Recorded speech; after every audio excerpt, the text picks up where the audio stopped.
قرآن مجید میں ہے ان اللہ لا یستحی من الحق، کہ اللہ تعالیٰ حق بات بیان کرنے سے حیا نہیں کرتے۔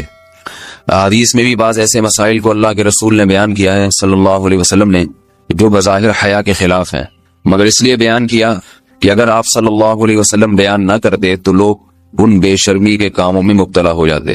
اسی وجہ سے میں بھی ہمت کر رہا ہوں کہ ایک اور ایسا گناہ جس میں لوگ مبتلا ہیں اور وہ ہے حیا کے خلاف، مگر ہے بہرحال شریعت کا مسئلہ اور لوگ اس میں گناہ میں مبتلا بھی ہیں، اس لیے بتانا ضروری ہے۔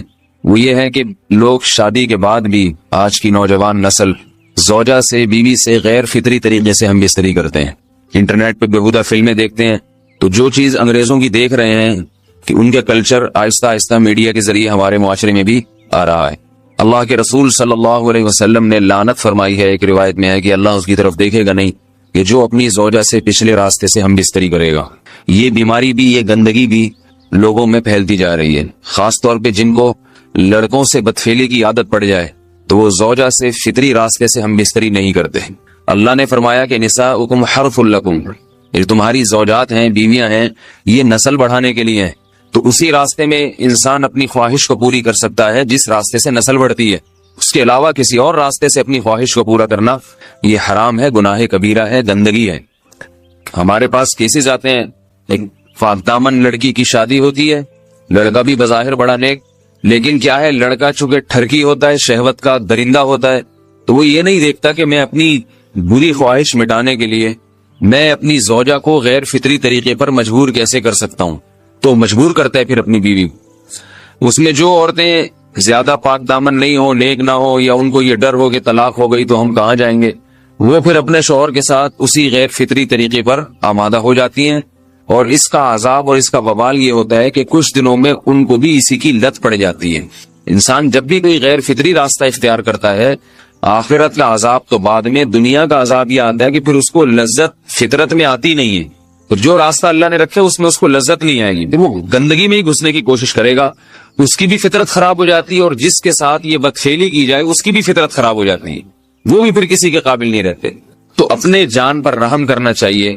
ہم انسان ہیں، ہم درندے نہیں ہیں، ہم گھوڑے نہیں ہیں، ہم گدھے نہیں ہیں، ہم جانور نہیں ہیں، ہم انگریز نہیں ہیں۔ انگریز نے تو حیا اور شرم کی تمام حدود کو توڑ دیا ہے، وہ تو درندے بن چکے ہیں۔ ہم تو درندے نہیں ہیں، ہم تو حلال کھاتے ہیں، پاک صاف رہنے کی کوشش کرتے ہیں، تو ہم ان کی جو کلچر دیکھ کے ہم ویسے درندے بننے کی کوشش کیوں کریں؟ تو یہ بہت بڑا وبال ہے، بہت بڑی برائی ہے جو ہمارے معاشرے میں آہستہ آہستہ جڑ پکڑتی جا رہی ہے، اور اس سے بیماریاں بھی پھیلتی ہیں۔ غیر فطری طریقہ ہے، بیماریاں بھی پھیلتی۔ ایسے کیسز آتے ہیں کہ جناب وہ مرد مجبور کر رہا ہے بیوی کو، اور وہ بیوی جو ہے ساتھ نہیں دیتی تو پھر اس کو طلاق کی دھمکیاں دیتے ہیں، ایسے کیسز بھی آتے ہیں۔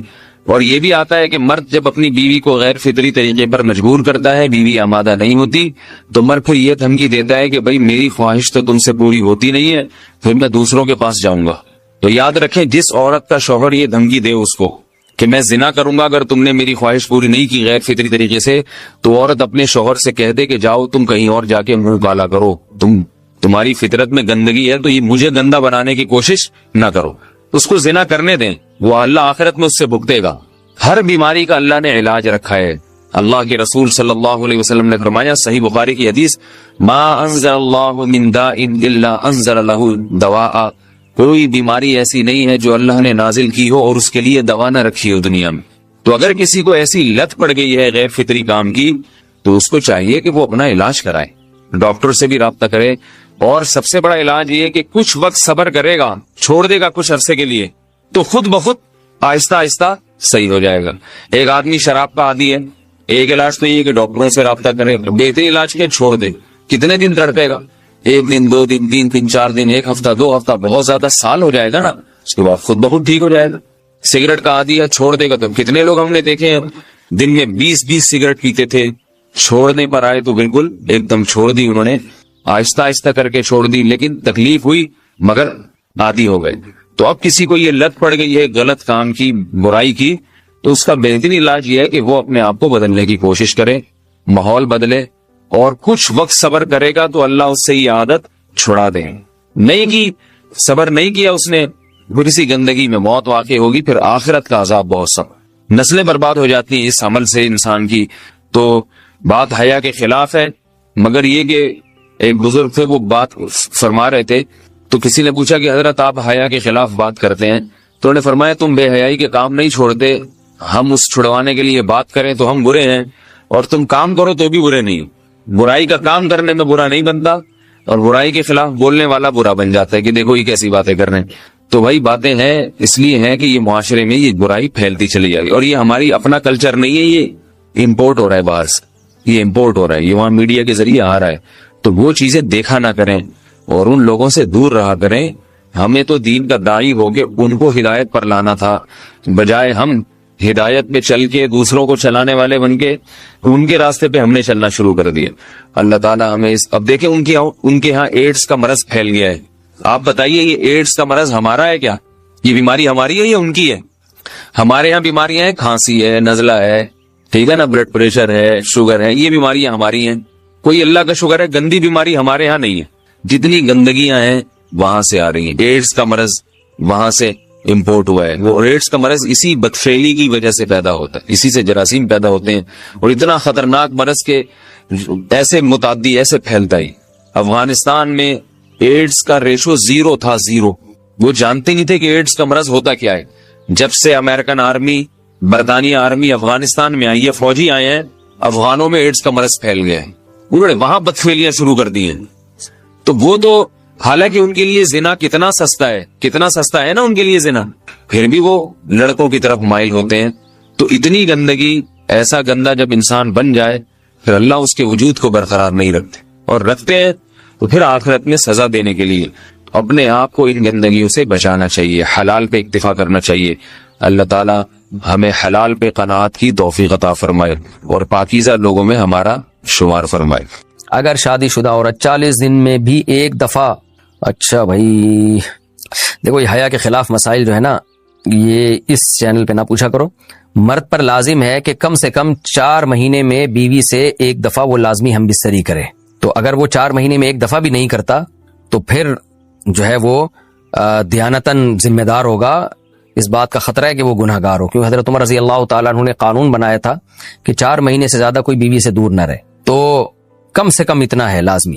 تو اس سے زیادہ بھی اگر کوئی مرد بیوی کے قریب نہیں آ رہا تو پھر وہ ظالم کہلائے گا شریعت کی نظر. حج کے دوران باقی ہر عورت اور ہر مرد کے حالات مختلف ہوتے ہیں. بعض عورتوں میں خواہش زیادہ ہوتی ہے، بعض میں کم ہوتی ہے. یہ نیچرل ہے، اس کا کوئی اس سے تعلق نہیں ہے کہ عورت کوئی بری ہے.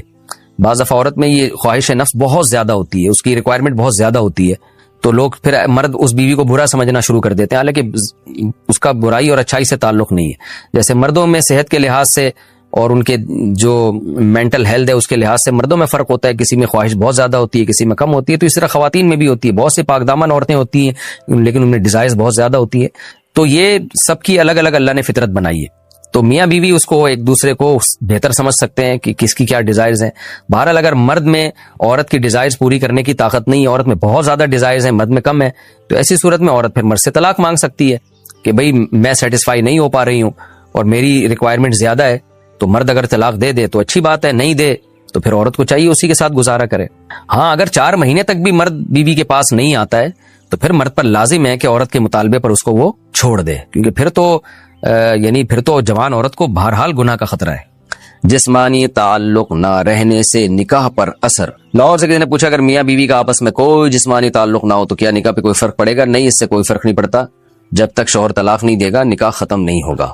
یا اگر شوہر جان بوجھ کر بیوی کا حق ہی ادا نہیں کرتا اور 4 مہینے سے زیادہ اس سے ریلیشن قائم نہیں کرتا اور بیوی بھی جوان ہے، اس کو گناہ کا خطرہ ہے، تو پھر وہ عدالت میں کیس کر سکتی ہے اور پھر اس کا ایک پروسیس ہے، کس طرح سے نکاح ختم ہوگا تو اس پروسیس کو فالو کر سکتی ہے وہ. تو خلاصہ یہ ہے کہ شوہر گناہگار تو ہوگا کہ اس میں طاقت بھی ہے اور بیوی بھی جوان ہے، تو وہ کیوں اس کا حق ادا نہیں کر رہا، لیکن نکاح خود بخود ختم نہیں ہو جاتا. بیوی بچوں سے کتنا عرصہ دور رہ سکتے ہیں؟ بندہ کام کی وجہ سے 2 سال ملک سے باہر رہتا ہے، کوشش کے باوجود چھٹی نہیں ملتی. کیا اتنی دیر بیوی بچوں سے دور رہنا جائز ہے؟ نامعلوم. ہوئے بھائی دیکھیں، ایک تو ہے حضرت عمر رضی اللہ تعالیٰ عنہ کا مشہور واقعہ ہے کہ آپ نے کچھ خواتین سے پوچھا تھا کہ عورت کتنا صبر کر سکتی ہے مرد کے بغیر، تو بعض صحابیات نے بتایا کہ 4 مہینے. تو حضرت عمر نے قانون بنایا کہ جو مجاہدین محاذ جنگ پہ لڑ رہے ہیں 4 مہینے سے زیادہ دور اپنی بیویوں سے نہیں رہ سکتے. تو اس اصول کا تقاضا یہ ہے کہ وہ زمانہ بھی پاک دامنی کا زمانہ تھا، نیک لوگ تھے، تو اصول یہی ہے کہ 4 مہینے انتہا ہے عورت کے صبر کی. تو ایک نارمل عورت کے لیے اس سے زیادہ صبر کرنا مشکل ہوتا ہے. تو اس لیے بہتر یہی ہے, قانون یہی ہے کہ 4 مہینے سے زیادہ دور نہیں رہنا چاہیے. اور قرآن نے بھی یہ حکم دیا ہے کہ اگر کوئی قسم اٹھا لے کہ بیوی کے پاس نہیں جائے گا, قسم اٹھا لے, ایسا ہی نہیں بلکہ قسم اٹھا کے, تو پھر 4 مہینے میں طلاق واقع ہو جاتی ہے. بعض فقہا کے نزدیک عورت کو طلاق کا اختیار ہو جاتا ہے عدالت کے ذریعے, بعض کے نزدیک ہو جاتی ہے طلاق. تو اس سے بھی پتہ چلتا ہے, قرآن سے بھی اشارہ ملتا ہے کہ 4 مہینے جو ہے یہ ایک انتہائی مدت ہے ایک نارمل عورت کے لیے. تو اس زمانے میں تو اس کی اہمیت اور زیادہ بڑھ گئی ہے. وجہ اس کی ہے کہ بے حیائی, موبائل, انٹرنیٹ پر بیہودہ چیزیں, یہ سب چیزیں انسان کی شہوت کو بڑھاتی ہیں, مرد کی بھی اور عورت کی بھی. تو اس لیے بھائی میں تو آپ کو مشورہ نہیں دے سکتا کہ آپ 2 سال بیوی سے دور رہیں. میں بدگمان نہیں ہو رہا, بہت سے لوگ 4 سال دور رہتے ہیں, ان کی بیویاں بھی پاک دامنی کے ساتھ زندگی گزارتی ہیں, خود بھی بڑے نیک شریف بن کے زندگی گزارتے ہیں. بہت سے ایسے لوگ الحمدللہ ہمارے معاشرے میں ہیں. لیکن بہرحال اس کلچر کو, اس رواج کو فروغ نہیں دیا جا سکتا, اس کو اپریشیٹ نہیں کیا جا سکتا, شریعت کے لحاظ سے بھی عقل کے لحاظ سے بھی. 2 سال تک مرد کے لیے صبر کرنا کتنا مشکل کام ہے. وہ کھا بھی رہا ہے انڈے پراٹھے, اور جناب کھانا پینا اسی سٹائل میں چل رہا ہے, یا تو روزے رکھ کے اپنے آپ کو آدھا کر دیا اس نے. تو سوال عورت کے ساتھ مرد کا بھی تو ہے نا. مرد میں تو قوت اور شہوت اللہ نے اور بھی زیادہ رکھی ہے, تو وہ کیسے صبر کرے گا؟ مرد کی جو قوت برداشت ہے وہ فقہا نے اور اطباء نے بیان کی 1 مہینہ ہے. تو 2 سال تک بیوی سے دور ہیں. میں پھر بھی بتا دوں, میں بدگمان نہیں ہو رہا کہ جو دور ہیں آپ ان کے بارے میں برا سوچنا شروع کر دیں, لیکن بہرحال یہ اپنے آپ کو فتنوں میں ڈالنے کے مترادف ہے. اس لیے ایسی جاب نہ کریں. 2 سال تک بیوی سے دور ہیں, یا تو بیوی کو ساتھ لے کر جائیں یا بیوی کے ساتھ ہی رہیں. کہیں ادھر ہی کم پیسوں میں انسان گزارا کر لے بیوی بچوں کے ساتھ, یہ زیادہ اچھا ہے زیادہ پیسوں کی لالچ میں بیوی بچوں سے دور رہنا.